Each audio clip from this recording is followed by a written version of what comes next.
In 1934, a colossal claim reached the American news media. There had been a plot to overthrow President Franklin Roosevelt in favor of a fascist government. Supposedly in the works since 1933, the claims of the conspiracy came from a very conspicuous but reliable source, Major General Smedley Butler, one of the most decorated war heroes of his time.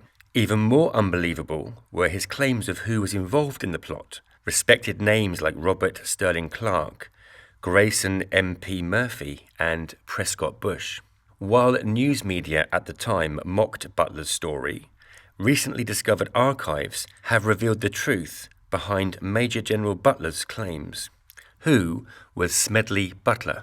Born in 1881, Major General Smedley Butler was the eldest son of a Quaker family from West Cheshire, Pennsylvania. Butler came from a line of civil servicemen. His father, Thomas Butler, was a representative for the state of Pennsylvania in Congress, and his maternal grandfather, Smedley Darlington, was also a Republican congressman. Butler served in several major world conflicts, including the Spanish-American War, the Philippine-American War, the Boxer Rebellion, and World War I. During his time in service, Butler became known for his bravery and relentless leadership in battle, and he was rewarded with several distinctions, including multiple Medals of Honor, an Army Distinguished Service Medal, the Marine Corps Brevet Medal, and a Navy Distinguished Service Medal. In total, Butler served for 34 years in the Marine Corps and earned 60 medals for his time in service. He is currently the most decorated Marine veteran of all time. He died in 1940 at the age of 58. The business plot. After leaving the service, Butler held many roles, but he became best known for his activism. Butler's various accolades made him a household name following World War I, and he was well known among veteran circles as a champion of veterans' rights. This included supporting the so-called Bonus Army, a large group of veterans and veteran supporters who lobbied Congress for payments of bonds issued to veterans prior to the war. This positive public image and demonstrated ability to rally people under his leadership was perhaps the reason why Butler was approached by General C. Maguire and Bob Doyle in 1933. Maguire, a bond salesman, and Doyle were members of the American Legion, an organization meant to support veteran rights and opportunities. During their first meeting with Butler, Maguire and Doyle asked the Major General to speak at a Legion convention in Chicago, claiming they wanted to point out the various problems with the Legion's leadership. Butler was at first open to this idea, knowing that the Legion had several administrative issues that ultimately compromised veteran benefits. However, over subsequent meetings with the two men, Butler quickly began to suspect that something was amiss. During their second meeting, Maguire showed Butler bank statements amounting to over $100,000, valued at nearly $2 million today, which he hoped Butler would use to bring veteran supporters to the convention. The Major General was stunned. There was very little chance that a group of veterans had been able to gather such a vast amount of funds. Even worse was a speech that Maguire asked Butler to deliver, which had very little to do with veteran affairs, and instead was more critical of President Franklin Roosevelt's recent move away from the gold standard. The abandonment of the gold standard was a major sticking point for many high-ranking officials and bankers in the country during 1933. Although there were several recognized issues with money backed by gold, such as dependency on gold production and short-term price instabilities, many bankers were fearful that their gold-backed loans would not be paid back in full by the president's new policies.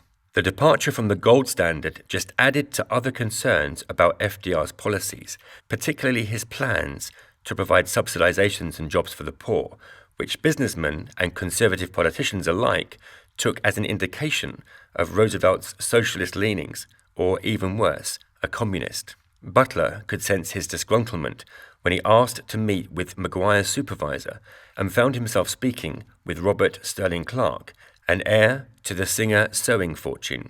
Clark was much more upfront than Maguire, telling Butler that his real interest was in preserving the gold standard, even claiming that he had $30 million and was willing to spend half of the $30 million to save the other half. Butler true to his patriotic form, flatly refused the offer to deliver the speech at the convention in Chicago. After parting ways with Maguire and Clark, he heard little from the men until Maguire began traveling through Europe on a trip funded by Clark. Maguire began sending postcards to Butler from various European locations, including Italy, Germany, and France. Upon returning to the United States, Maguire called another meeting with Butler, where he was made much more transparent about his plans. Admitting that the money he had gathered came mostly from captains of industry, Maguire told Butler that he had travelled to Europe to see how veterans operated within foreign governments. After discounting the governments of Germany and Italy, he described a facet of French government which was run quite well by veterans. These various observations led Maguire to believe that the only way to save the country from FDR's ill-fated policies was to create a military state run by former servicemen, with Roosevelt serving as a figurehead rather than a true leader. Butler asked what Maguire wanted from him, and he was told he would be the ideal leader of these veterans, promising him an army of 500,000 men and financial backing from an assortment of rich businessmen, so long as he would be willing to lead a peaceful march on the White House to displace Roosevelt. The McCormack-Dickstein Committee investigation. Astonished by Maguire's plans, Butler knew he would need someone to corroborate his story if he was going to stop the intended coup. Having previously worked as the police captain of Philadelphia, Butler reached out to Philadelphia record writer Paul Comley French, who agreed to meet with Maguire as well. During this meeting, Maguire told French that he believed a fascist state was the only answer for America, and that Smedley was the ideal leader because he could organize 1 million men overnight.